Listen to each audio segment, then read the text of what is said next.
যখন মেয়েটি জেগে উঠল সে দেখল তার চুল পুরো ঘর জুড়ে ছড়িয়ে পড়েছে, এমনকি সিঁড়ি পর্যন্ত গড়িয়ে যাচ্ছে। কিছুক্ষণ আগেই সে জঙ্গলের ডাইনির জাদুকরি পাখিটিকে মুক্ত করেছিল, আর বদলে ডাইনি তাকে এমন একটি অভিশাপ দিল যে তার চুল লতার মতো সব সময় থামা ছাড়া বাড়তেই থাকবে। সে কাঁচি চালাক বা দা ব্যবহার করুক, একটি চুলও কাটা যাবে না।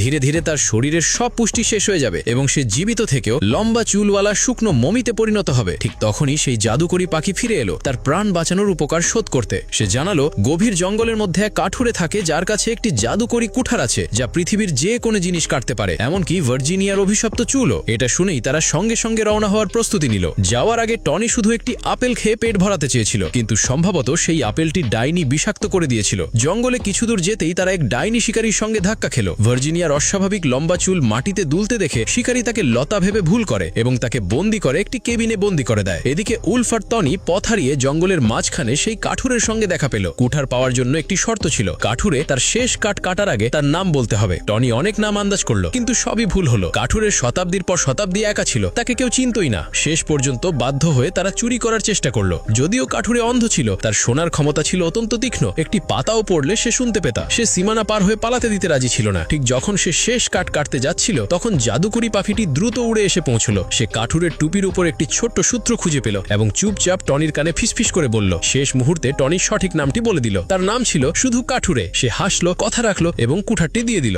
এদিকে জাদুকরি পাখি ভার্জিনিয়াকেও খুঁজে পেয়েছিল এবং উলফ আর টনিকে তার অবস্থান জানিয়ে দিল। কিন্তু যখন তারা একটি বিশাল গাছের নিচে পৌঁছলো তখন কোথাও কোনো দরজা খুঁজে পেল না। স্পষ্ট ছিল শিকারী জাদু দিয়ে প্রবেশদ্বারটি লুকিয়ে রেখেছে। হঠাৎ টনির মাথায় একটি ধারণা এলো, কেননা গাছটিকে জাদুকরি কুঠার দিয়ে কেটে ফেলা হয়। কিন্তু উলফ সতর্ক করলো, এতে ভার্জিনিয়ার মৃত্যু নিশ্চিত। শেষ পর্যন্ত তারা একটি পরিকল্পনা করলো। ভার্জিনিয়ার মাথাও ততক্ষণে ব্যথায় ভরে উঠেছিল। তারা তার লতার মতো চুলকে দড়ির সিঁড়ি হিসেবে ব্যবহার করলো। উলফ সেই চুল বেয়ে উঠে ভেতরে পৌঁছলো এবং তাকে উদ্ধার করে বাইরে নিয়ে এলো। ঠিক তখনই শিকারী ফিরে এলো। টনি লুকিয়ে পিছন থেকে আঘাত করতে গেল, কিন্তু তার হাত গেটের মধ্যে আটকে গেল। ঠিক যখন শিকারী উলফকে মারতে যাচ্ছিল তখনই ভার্জিনিয়া কুঠারটি তুলে নিল। কিন্তু জাদুকরি কুঠার শুধু কাঠ কাটতে পারে, মানুষ নয়। কুঠারটি টেবিলের ওপর থাকা কাঠে পড়লো আর সেটিকে ভেঙে দিল। আর সেই মুহূর্তে মাটিতে রাখা ভালুক ধরার ফাঁদ সক্রিয় হয়ে গেল। শিকারী তাতে আটকে গেল। সে শিকারীকে চিরতরে শেষ করতে চেয়েছিল, কিন্তু ভার্জিনিয়া তাকে থামিয়ে দিল এবং তার প্রাণ বাঁচিয়ে দিল। তারপর সে তার জাদুকরি শক্তি দিয়ে ডাইনির অভিশাপ ভেঙে দিল এবং মেয়েটি সেই অভিশাপ থেকে মুক্ত হয়ে গেল।